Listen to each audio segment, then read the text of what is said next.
आतापर्यंत आपण micro इकॉनॉमिक्सचा study केलेला आहे. आय होप तो तुम्हाला समजला असेल.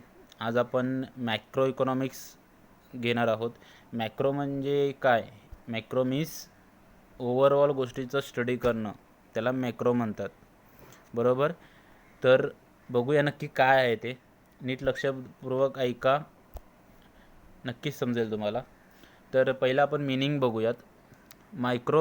Macroeconomics is the branch of economics which analyzes the entire economics. It deals with total employment, national income, national output, total investments, total consumptions, total saving, general price level, interest rates, inflations, trade cycle, business fluctuation, etc. The macroeconomics is the study of aggregates. मला एवढंच सांगायचं आहे की micro आणि मॅक्रोमध्ये काही difference नाही, फक्त opposite आहेत ते. म्हणजे सांगायचं एवढंच आहे की स्टडी आपल्याला तसंच करायचं आहे. फक्त स्टडी अशा प्रकारे करायचं आहे की मायक्रो मीन्स एक इंडिव्हिज्युअल गोष्टीचा स्टडी करतो, बट मॅक्रो हा ओव्हरऑल ॲग्रिगेट्सवरती स्टडी करतो, बरोबर ना. एक्झाम्पल घेतो की आपण आपल्या फॅमिलीचं इन्कम बघतो किंवा आपलं स्वतःचं इन्कम बघतो, म्हणजे मायक्रोमध्ये जातं ते. आणि आपण आपल्या देशाचं ओव्हरऑल इन्कम बघत आहोत तर ते मॅक्रोमध्ये जातं. पण इन्कम हे एकच, हा जो वर्ड आहे तो दोघांमध्ये पण लागू होतो. फक्त इथे इंडिव्हिज्युअली, इथे ओव्हरऑल ॲग्रिगेट्स म्हणजे ओव्हरऑल वर्ल्ड्स किंवा ओव्हरऑल कंट्री, राईट. मग इथे तेवढं तेच सांगितलं आहे की आपण ओव्हरऑल वर्ल्ड किंवा ओव्हरऑल कंट्रीचा जो आपण एम्प्लॉयमेंट किंवा इन्कम्स किंवा इन्व्हेस्टमेंट असेल किंवा सेविंग केलेली असेल किंवा रेट असेल, ट्रेड सायकल असेल, बिझनेस असेल, ह्या गोष्टीचा ओव्हरऑल आपण जो स्टडी करतो ना, त्याला मॅक्रो इकॉनॉमिक्स असं म्हणतात, बरोबर. आणि आतापर्यंत जे आपण बघितलं आहोत त्याच्या आधीचा जो स्टडी होतो मायक्रो इकॉनॉमिक्सचा बघितला, तो फक्त इंडिव्हिज्युअल इन्कमचा स्टडी करतो, ना की ॲग्रिगेट्स. आणि मॅक्रो काय करतो? ओव्हरऑल ॲग्रिगेट्स म्हणजे ओव्हरऑल कंट्रीज, ओव्हरऑल वर्ल्डचं स्टडी करतो, आणि आपण तेच आता बघणार आहोत. तर पहिला आपण डेफिनेशन बघूयात. डेफिनेशन पहिली आहे J.L. Hansen. Microeconomics is that branch of economics which consider the relationship between large aggregates such as value of employment, total amount of saving, investment, national income, etc. लक्षात ठेवा की मायक्रो इकॉनॉमिक्समध्ये त्यांनी सांगितलं आहे की एक ब्रँच ऑफ इकॉनॉमिक्स आहे की ज्याच्यामध्ये तुमचं जे एम्प्लॉयमेंट आहेत किंवा सेविंग आणि इन्व्हेस्टमेंट आहे हे तुमचं ओव्हरऑल ब्रँचेस हे इकॉनॉमिक्समध्ये कन्सिडर केलं जातं. ओके. त्याच्यानंतर आहे प्रोफेसर कार्लर Shapiro. Micro economics deals with the functioning of economics as a whole. त्यांनी एवढंच फक्त एका वर्डमध्ये एका सेंटेन्समध्ये सांगितलं आहे की मायक्रो इकॉनॉमिक्स हा ओव्हरऑल होल इकॉनॉमिक्स, ओव्हरऑल म्हणजे पूर्ण जेवढा आहे तेवढा इकॉनॉमिक्सवरती काय करतो? स्टडी करतो किंवा डील करतो. ओके. आता त्याचा पहिला आहे आपला पॉईंट आहे स्कोप ऑफ मायक्रो इकॉनॉमिक. तर स्कोप ऑफ मायक्रो इकॉनॉमिक्सचे पहिले आपण आधी पॉईंट बघणार आहोत. तर त्याच्यातला पहिला पॉईंट आहे theory of income and employment, आणि त्याच्यामध्ये सांगितले theory of consumptions functions and theory of investment functions and theory of business cycle, बरोबर. त्याचा एकत्रितरित्या स्टडी करायचा आहे आपल्याला. सेकंड जो पॉईंट आहे theory of general price level and inflations. Third point जो आहे तो theory of economics growth and developments. आणि फोर्थ जो पॉईंट आहे तो थेरी ऑफ डिस्ट्रीब्युशन्स. ओके. तर त्याच्यातला आपण पहिला पॉईंट आपण बघतोय theory of income and employments. त्याच्यामध्ये काय सांगितलं आपल्याला की micro economics analyse explain with the factor determine the level of national income and employment and what the causes fluctuations in the level of income, output and employment. To understand how the level of employment is determined, we have the study of consumption function and investment function. The theory of business cycle is also part of parcel and theory of income and employment.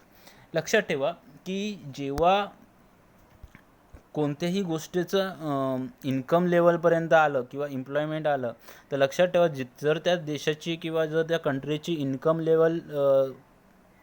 लेवलला असेल, इन्कमची level जी proper असेल, तर employment वाढत जातं. आणि ज्या देशामध्ये employment आहे ते ॲटोमॅटिकली त्याचं इन्कम सोर्स होतो. म्हणजे फॉर एक्झाम्पल समजा आपल्या देशामध्ये 100% लोकांना जर जॉब्स जर अवेलेबल असतील, नोकऱ्या अवेलेबल असतील, तर लोक उपाशी नाही मरणार किंवा उपाशी राहणार नाहीत. प्रत्येकाला ज्या गोष्टी आहेत, ज्या नीड्स आहेत, त्यांच्या गरजा पूर्ण होतील, कारण त्यांचं इन्कम लेवल किंवा त्यांचं एम्प्लॉयमेंट त्यांच्याकडे आहे. बरोबर. आणि ह्या इन्कमवरती आणि ह्या एम्प्लॉयमेंटवरती देशाची जी अर्थव्यवस्था आहे ती स्टेबल होते. लक्षात ठेवा, जर लोकांकडे जॉबच नाही आहेत, लोकांकडे इन्कमच नाही, तर गव्हर्नमेंटला टॅक्स भेटणार नाही. बरोबर. गव्हर्नमेंटला टॅक्स नाही भेटला तर गव्हर्नमेंट डेव्हलप नाही करू शकत कंट्रीला. बरोबर. मग ह्या ओव्हरऑल गोष्टीचा जो डिपेंड आहे तो इन्कम आणि एम्प्लॉयमेंटवरती डिपेंड असतो. आणि जर देशामधली जर लोकच जर गरिबीमध्ये असतील तर आपला जो कंट्री ही कधीच डेव्हलप करू शकत नाही स्वतःला. जोपर्यंत लोक डेव्हलप नाही होत तोपर्यंत कंट्री डेव्हलप होत नाही. म्हणून पहिलाच जो पॉईंट दिला आहे तो आपल्याला कुठचा दिला आहे, theory of income and employment. म्हणजे इन्कम आणि एम्प्लॉयमेंट हे नाण्याच्या दोन बाजू आहेत. दोन्ही गोष्टी आवश्यक आहेत आपल्यासाठी. ओके. आणि त्याचा जो स्टडी केला जातो ओव्हरऑल कंट्रीचा, की आपल्या देशाची लोकसंख्या आणि देशाचं जे इन्कम आहे ह्या गोष्टीचा थेरिकली अभ्यास केला जातो तो मॅक्रो इकॉनॉमिक्समध्ये. ओके. नेक्स्ट पॉईंट जो आहे तुमचा, theory of general price level and inflations. The microeconomics analyze the show how the general price level the determine and further explain what the causes of the fluctuations in it. The study of general price level significant on account of the problem of the created by inflation and deflations. लक्षात ठेवा, जेव्हा एखाद्या general price level and इन्फ्लेशन्स म्हणजे काय असतं की एखाद्या प्रोडक्टची प्राईस ही डिसाईड करतं. म्हणजे जेव्हा इकॉनॉमिक्स जी लेवल आहे, जेव्हा आपल्या देशामध्ये जर महागाई किंवा कुठलीही गोष्ट जर महाग भेटत असेल किंवा आपल्याला महागाई जर वाढली तर ती आपल्या देशासाठी कधीही चांगली नसते. किंवा कुठलीही गोष्ट जर डाऊन मार्केट झालं किंवा त्या गोष्टीची व्हॅल्यू कमी झाली तरीसुद्धा त्या देशाच्या अर्थव्यवस्थेसाठी किंवा इकॉनॉमिक्सच्या लेवलसाठी ते चांगली नसते. लक्षात ठेवा, जेव्हा एखादी गोष्टीची प्राईस ही स्टेबल असेल तेव्हा ती कंट्री किंवा तो देश ॲक्च्युली काय असतो, स्टेबल असतो इकॉनॉमिक्सच्या याने. बरोबर. की आपल्याकडे फॉर एक्झाम्पल तुम्हाला सांगतो, जेव्हा व्हेजिटेबल्स महाग होतात तेव्हा त्याचा जो त्याचे प्रॉब्लेम जर क्रिएट करायला लागतात ते कन्झ्युमरला. बरोबर. आणि बायचान्सली जर व्हेजिटेबलची प्राईस जर ॲटोमॅटिकली कमी झाली, म्हणजे खूप कमी झाली, होते अशी गोष्ट का कमी होते, कारण त्याचं प्रोडक्शन जास्त होतं. बरोबर. आणि ॲटोमॅटिकली त्याची प्राईस कमी होते आणि त्याचा प्रॉब्लेम कन्झ्युमरला नाही होत, त्याचा प्रॉब्लेम होतो फार्मरला. म्हणजे त्या गोष्टीची जेव्हा प्राईस स्टेबल होते ना तेव्हा त्याचा जो फायदा होतो तो दोघांनाही होतो. बरोबर. मग पहिली गोष्ट महागाई पण, आणि जरी महाग जरी वस्तू झाली आणि किंवा जी वस्तू स्वस्त जरी झाली तरी त्याचा ॲक्च्युली इकॉनॉमिक्स मॅक्रो इकॉनॉमिक्सवरती भरपूर मोठा इफेक्ट होतो.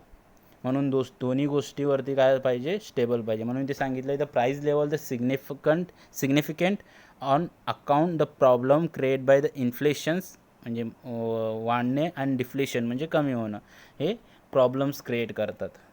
बरोबर. त्याच्यानंतर आहे theory of growth and developments. Micro economics the consist of theory of economics growth and development explain in the causes of under development and poverty. It also suggest strategies and accelerating the growth and developments. आता तुम्हाला मी growth and डेव्हलपचा difference सांगतो. लक्षात ठेवा, आपल्या देशाची जी लोकसंख्या वाढते किंवा पॉप्युलेशन वाढते ती ग्रोथ होते, इकॉनॉमिक ग्रोथ हे आपल्या देशासाठी भरपूर घातक आहेत. बरोबर. आणि जर एखादे आपला देश जर कुठल्या गोष्टीमध्ये चांगल्या प्रकारे प्रगती करत असेल तर त्याला डेव्हलपमेंट म्हणतात. म्हणजे डेव्हलपमेंट म्हणजे काय की त्याच्यामध्ये जास्त इन्कम सोर्स होतो आणि त्या देशामध्ये इकॉनॉमिक लेवल्स वाढली जाते. लक्षात ठेवा, भारताची जेव्हा लोकसंख्या वाढते ही ग्रोथ झाली म्हणजे तुमच्या कॉलेजमध्ये किंवा तुमच्या वर्गामध्ये 100च्याच वरती मुलं आहेत, हे त्या वर्गाची किंवा त्या कॉलेजची ग्रोथ झाली. पण त्या 100पैकी जर तुमचा 10% रिझल्ट लागत असेल तर त्याला काही व्हॅल्यूच नाही ना. जर त्या 100पैकी फॉर एक्झाम्पल जर 40 स्टुडंट असतील त्या कॉलेजमध्ये किंवा त्या डिव्हिजनमध्ये, पण त्या 40च्या 40 जर स्टुडंट जर पास होत आहेत तर ती झाली डेव्हलपमेंट्स. डेव्हलपमेंट म्हणजे काय, तरक्की किंवा सक्सेस घेणं. आणि ग्रोथ म्हणजे फक्त वाढत जाते, म्हणजे क्वांटिटी वाढत जाते, क्वालिटी नाही. जेव्हा क्वांटिटी वाढते तेव्हा ग्रोथ होते, जेव्हा क्वालिटी वाढते तेव्हा त्याची डेव्हलपमेंट होते. बरोबर. नेक्स्ट लेवल आहे तुमचं macro theory of distribution. The micro theory of distribution deals with the relative shares of rent, wedges, interest, profit, total income etcetera. जसं आपलं ॲक्च्युली फॅक्टर ऑफ झालं होतं डिस्ट्रीब्युशन, म्हणजे आपण त्याच्यामध्ये रेंट, वेजेस, इंटरेस्ट, प्रॉफिट हे आपण शिकलो होतो. ते आपण मायक्रो इकॉनॉमिक्समध्ये घेतलं तर ते इंडिव्हिज्युअल्स गोष्टीवरती काम केलं होतं. ह्याच्यामध्ये सुद्धा त्या गोष्टी येतातच, म्हणजे डिस्ट्रीब्युशन होतात. रेंट, वेजेस, इंटरेस्ट, प्रॉफिट ह्या गोष्टी नॅशनल इन्कमला इफेक्ट करतात. कशा ते सांगतो मी तुमचा. जर ॲक्च्युली फॉर एक्झाम्पल ते रेंट, वेजेस आणि इंटरेस्ट, लेबलवरचा जो भेटणारा वेजेस असतो किंवा तुम्ही एखादी लँड घेताय त्याचा देणारा रेंट आहे, जेव्हा तुम्ही इंटरेस्ट घेताय, प्रॉफिट कमावता, त्याचं ॲक्च्युली टॅक्सच्या स्वरूपात तुम्हाला काय करावं लागतं, गव्हर्नमेंटला त्याचं द्यावं लागतं. आणि त्याचं जे पैसे गव्हर्नमेंटला भेटतात किंवा तुम्हाला ते द्यावे लागतात त्याला ते नॅशनल इन्कम म्हणतात. आणि त्याचा स्टडी काय करतो, मॅक्रो इकॉनॉमिक्स करतो.